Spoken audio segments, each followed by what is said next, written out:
ఈ నెల 21వ తారీఖు నాడు గౌరవ రాష్ట్ర ముఖ్యమంత్రి గారు రేవంత్ రెడ్డి గారు ఇందిరమ్మ ఇళ్ళు గోప్రవేశ కార్యక్రమానికి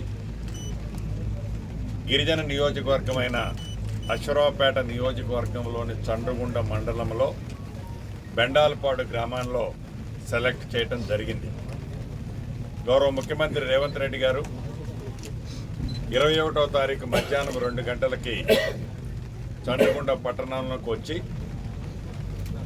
ఇక్కడ నుంచి బెండాలపాడు గ్రామంలో గిరిజన గ్రామమైన ఆ గ్రామంలో సుమారు ఇందిరమ్మ ఇళ్ళు ఆ గ్రామంలో 312 ఇళ్ళు ఇవ్వటం జరిగింది. ఈ 312 ఇళ్లలో ఇప్పటికే